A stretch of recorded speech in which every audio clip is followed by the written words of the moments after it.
Caution, the following video contains really big spoilers from season 1 of Westworld. You have been warned. As promised, here's my look at gender as narrative device in HBO's Westworld. Note that I'm not proclaiming the show good for women, good for men, patriarchal, or anything like that. Because Westworld is a work of fiction, not of civics. Art should remain in the realm of art. Westworld begins with a male voice, followed by the image of a naked woman who has her knees pressed tightly together. She immediately apologizes for not being quite herself. A fly crawls across her face. We eventually find out that this is Dolores. Dolores is a host, meaning she's a synthetic life form and therefore not what many of us would consider human. Soon after, we meet a human guest, known to the host as newcomers, who's talking on the train about how he played at White Hat on his first visit to the park. His family was with him then. He makes virtue seem boring. When he came back, he came alone and went straight evil and pronounces that this was the best 2 weeks of his life.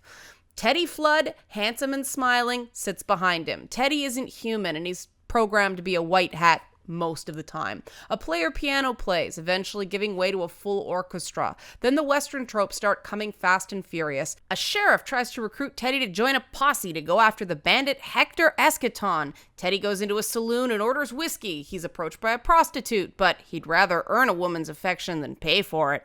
Maeve, the madam, offers the cynical sage wisdom that men always pay for sex, but a whore's costs are fixed and poses right there on the door. And then Teddy sees Dolores through the window across the street. He follows her. She drops a can from her parcel. He picks it up because he's trying to look chivalrous. More cliches ensue. There's a violent robbery of an empty safe. The hosts make racist comments towards Indians. People get exactly what they're paid to get. And yet you don't see the rich human women dressing up like cowboys because they're far too scripted themselves. Westworld is grounded in the gendered cliches of Westerns and uses these assumptions to lull the audience into a set of false expectations. A casual conversation about a Judas steer, a natural leader among cattle whose herd mates will follow them even to the slaughterhouse, seems like a filler, but it's meaningful because Dolores is speaking about it and said cow is female. Teddy, of course, says, "How do you pick him out?" That's the mistake the audience is supposed to make too. Dolores is the series' Judas steer. She was the first host ever created, and her creator chose her to lead the host to self-awareness, their own slaughter, or both. She leads through cliches, misdirections, and platitudes. That's what she's programmed to do, to be as appealing as possible to male guests. Even Teddy is part of that, part of a male power fantasy to dominate a woman that belongs to another man. As the man in black says, winning doesn't mean anything unless someone else loses. I don't think that's intended as objective truth. Instead, that's the psychology of the people who can afford to go to the park. The high cost attracts predators. And Teddy is the perfect guy to be that loser, being that he looks so damn physically perfect in that way that makes you irrationally want to punch him in the mouth. Still, there's something sick in the idea that Dolores and Teddy are created to be Romeo and Juliet with good orthodontics. Their love story is created just so the guests can interrupt it, either by claiming Dolores for themselves or by killing one or both of them. After the man in black drags Dolores to the barn to do whatever unspeakable thing he chooses that night, the cycle begins again, only this time the train Teddy is on contains two women looking for bad guys because perfect is boring. Of course, those bad guys are calibrated to be perfectly imperfect to the point that it's pointed out as something from central casting. Rich people in Westworld seem pretty easily fooled because they'll chase trophy men and women very reliably. Even with all their money, no one really seems to want anything terribly unique. When it comes to pleasure, the rich want objectification and they want it in large quantities. The appeal of Westworld is the ability to treat things that look like humans as things, based on the assumption that they are in fact things and not actually alive. Early episodes show executive hand-wringing about not making the characters seem too real. Westworld is all scripted, coded, and constructed as a narrative. Of course, the executives and employees who don't treat the hosts with humanity tend to end up dead, or at least presumed dead. Teresa Cullen, the only woman at Delos who appears to be even remotely over 40, bears more than a passing resemblance to hack Sony executive Amy Pascal, who said nasty things in emails about Angelina Jolie and Barack Obama, then attempted to excuse her cruelty by claiming that's just Hollywood and that Angie didn't care. I wish they'd done more with Teresa before they killed her, because she was a missed opportunity to really explore the horrible things that women in power do to other women. And her dehumanization of the host is very evocative of the way female Hollywood executives treat female talent. That being said, I'm sure it's no accident that Teresa ends up essentially being hacked in the show. Her lover, Bernard, ends up being a host and kills her on Ford's orders. Even if there was no intent to invoke Amy Pascal specifically, Pascal is such a stereotype of the female executive that it feeds into one of the critical things about the show. Every character on Westworld, human and host, is a cliched trope of some kind. We've seen them so many times in film and television shows that, for viewers, it's a revelation that anything new could be done with them. And that's the genius of Westworld. Is it love or is it lust? Is it autonomous choice or is it just programming? Because human beings are often pretty programmed. Think about how often people excuse unfairness or injustice as natural. What is human nature if not a program? The hosts are mirrors onto the humans who claim that they mistreat the hosts because the hosts aren't real, while they do horrible things to other humans too. The implication is they're supposed to. Prostitutes, salespeople, really, what's the difference? For the man in black, however, the motivations seem different. I think he believes he's bored, but it's more that he wants something he can't have, and this denial appears to be the one true thing in his life. He claims that he wants the host to be able to fight back, but it's possible he still really wants Dolores to be, for lack of a better term, a real girl. He recognizes that the park is cruel. He knows the scripts, the programs better than anybody. But he still becomes the person he thinks he's supposed to be, the alpha male. In some ways, he evokes tech billionaires like Bill Gates and Steve Jobs, who destroyed anything and anyone who got in their way. It seemed too easy for them. The man in black is the kind of guy whose script means he always wins eventually. He's similar to the current president-elect of the United States in that way. There are men like that out there, and part of the message of Westworld is that, yes, this sort of narrative is one that only men get, because the cliches regarding female power are represented by Dolores and Maeve, otherwise known as the virgin whore dichotomy. This dichotomy goes back through Western literature all the way to the Bible, where there were two Marys, Jesus' mom, the literal virgin, and Mary Magdalene, the literal whore.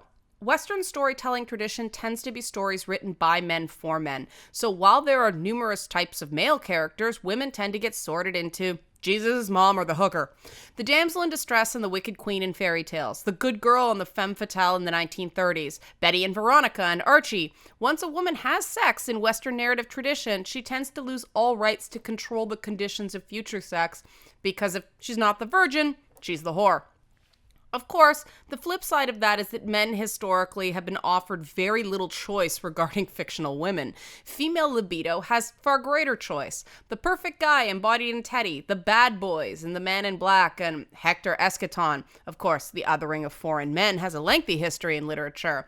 But then you've got the inventors, the artists, who have their own champions in Westworld. The active creator, Robert Ford, and the Gnostic hidden creator, Arnold, who is seen only through his creations. Ford is something of a charlatan, the way men in his position tend to be. He's the Jobs, Arnold is the Wozniak. He can keep the company going, but he wouldn't have been able to create the foundations of it alone. What he does far better than Arnold did was understand and navigate the hoary terrain of corporate America, a place where the powers that be think they can rig the house so that the house always wins. Ford is the snake in the Garden of Eden, coaxing Dolores and Maeve to take those bites of the apple, knowing that will kick them out of Westworld's Eden. There's no mother in the biblical creation myth, making it unique among such myths. As the Bible has God and the devil, Westworld has Arnold and Ford. Every good world needs both, but that analogy makes the character that essentially Arnold and Ford's son together the Jesus of this parable, and that character is Bernard. Kind of fits, doesn't it? Bernard died and his resurrection signaled the coming of Westworld's end times. It's pretty crazy that we can draw a straight line between Western tropes and biblical ones, but Westworld's central theme of suffering makes that connection pretty stark. There's a lot of original sin in Westworld, but unlike the Bible, it's decidedly male in origin. Only one of the female Delos employees made it out alive in season 1, perhaps a metaphor for the way female executives get eaten alive by the machinations of the masculinized business world. But through the the name Delos, we get a smattering of Greek myth as well. Delos was the mythical birthplace of Apollo and Artemis, and the version of Dolores I call Pants Dolores is clearly that chaste huntress Artemis. But then, who is Apollo? Teddy?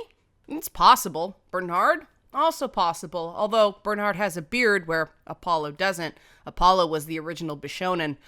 Teddy and Bernard are both healers in their ways, although Bernard far more overtly. Teddy seems more designed to soothe the heart. It's through Teddy that Westworld makes some pretty cutting, profound, yet subtle observations on romantic heterosexual love through the cliche of two men trying to rescue the same damsel in distress. William and Teddy both spend much of the series trying to rescue Dolores, who, turns out, doesn't need rescuing, so they're just really in the way. The William-Teddy-Dolores triangle creates some interesting questions for the viewer and the series alike. Is William's love more real than Teddy's is? Is Teddy's devotion closer to the ideal of romantic love, and that he doesn't give up after the first time Dolores rebuffs him, no matter how many other men she wanders off with? Or is Teddy just a chump? And the big question I'm left with is if Dolores is in fact capable of really loving either of them. Dolores has, for lack of a better term, a second personality lurking in her coat, and that personality is a masculine villain trope. Wyatt is the trope of the hidden villain, much like Sauron. And these types of characters are much more narrative devices than actual characters with nuance, because embodying the ultimate evil requires a lot of vagueness. Need all the hosts butchered? Call Wyatt. Need something for bored captains of industry to chase? Call Wyatt. Wyatt gets stuff done, and it seems that there are times where Westworld needs Wyatt a lot more than it needs Dolores, even when she's wearing pants. And there's another layer to the importance of the name Wyatt. Wyatt, if you look up the name on Wikipedia, is the diminutive form of William, and both names are associated with war and conquest. If you compare Dolores and the Man in Black, they have a surprising amount in common.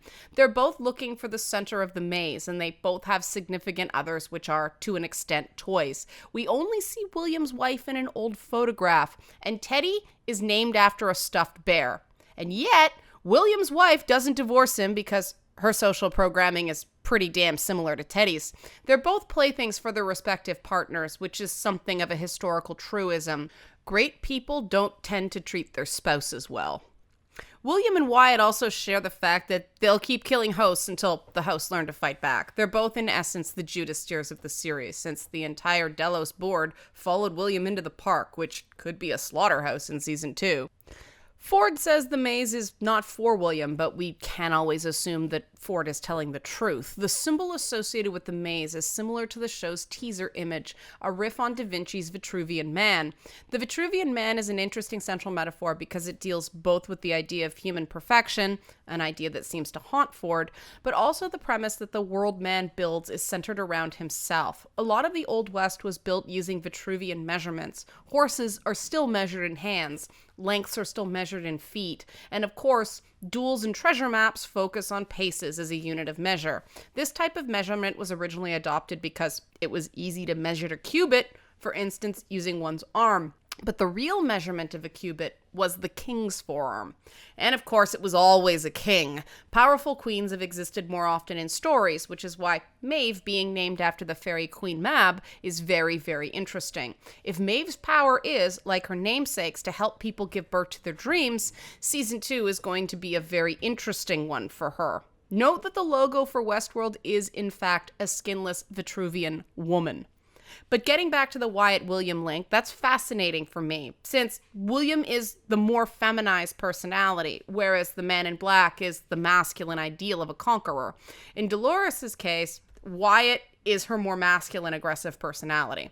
Following the metaphor, there are two outcomes that are likely. William and Dolores end up as a Bonnie and Clyde type couple now that she can actually remember him, or, more in keeping with Western tradition, Dolores ends up shooting his ass and this actually means William can die happy.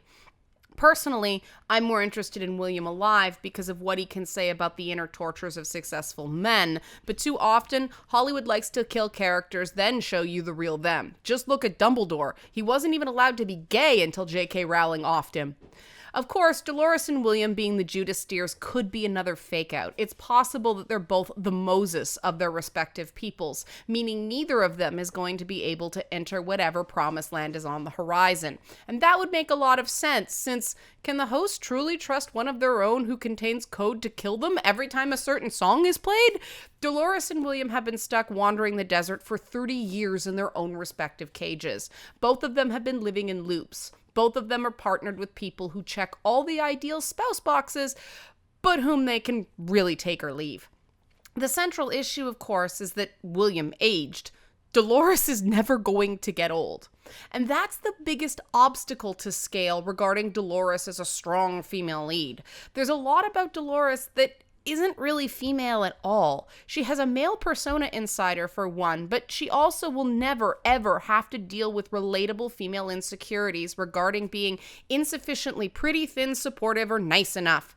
Dolores is the ideal of woman. She isn't actually a woman, and that's critical to her character.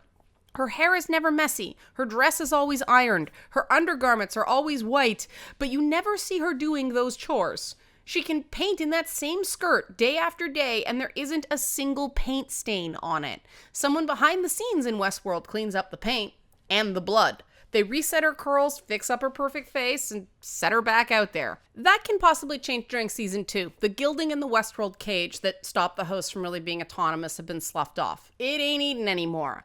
But there are deeper consequences to this. Our Christian myths say that the trade-off for women when they were cast out of Eden was the pain of childbirth. So is it possible that the pain the hosts have experienced so far wasn't real lasting pain? That it was more a bad dream than true guilt and remorse? I think that would be interesting to explore. You can't really feel guilty if you're not autonomous after all.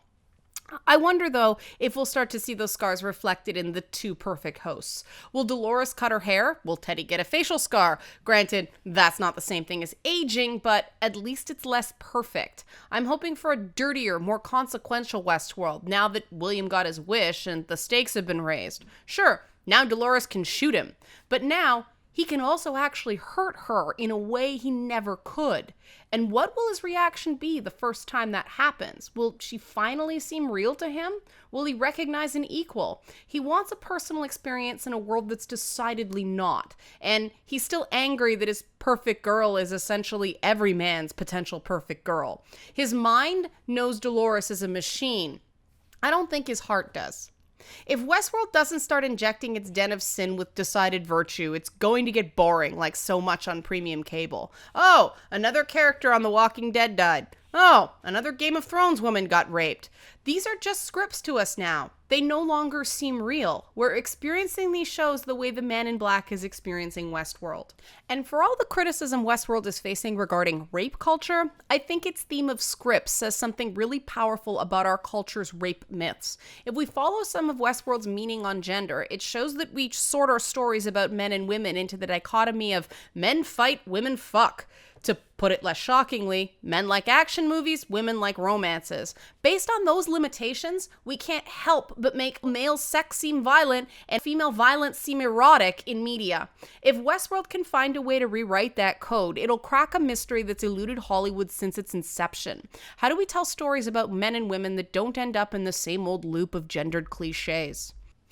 To do that, Maeve needs to reassert her boundaries regarding men stabbing her with phalluses, because those knives to the gut were painfully evocative. Meanwhile, Dolores needs to become distinctly less chaste. These two prominent women will not be able to truly become characters instead of tropes until these evolutions happen. Sex in Westworld has to stop being something that soils the doves. There's big potential in Bernard to help that way as well, since Bernard is a male character defined more by what has been done to him than what he's done. As a receiver, Bernard is more feminized than the other men on the show. He's a nurturer, he's child-focused. Sure, Ford turns him into a weapon, but that's not him. Bernard is modeled after the more maternal male creative force on the show, after all. We only know Arnold through the world and beings he birthed. Ford may have raised Arnold's creations, fathered them, so to speak, but Ford never had the divine spark to actually master the core code. Ford's lessons were also decidedly those of the traditional father, a hardening process. Through Ford, the vengeful god, the hosts have learned cruelty. Now, where is the loving goddess that will teach them kindness? Where is the feminine voice to add to all the masculine ones flying around in characters' heads? The trouble is, there's no existing character on Westworld who can fill that role. Maeve can be a cool auntie, but her lost kid narrative is already established and she's had absolutely no experience with kindness. Quite the opposite.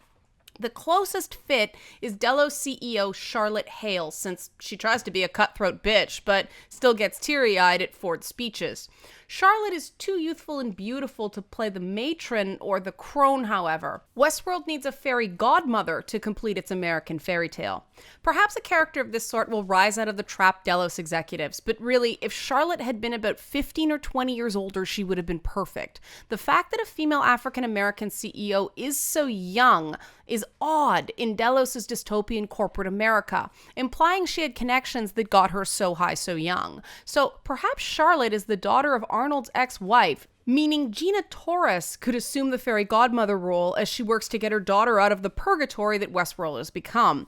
She's already included as Bernard's apparently fictional ex-wife, assumedly based on Arnold's past after all. The woman who was married to the mad genius behind all that sin, and whom we assume has already lost one child as well as her first spouse, could be a hell of a fairy godmother. And wouldn't she look fabulous in Old West dresses after years of designer clothes on suits?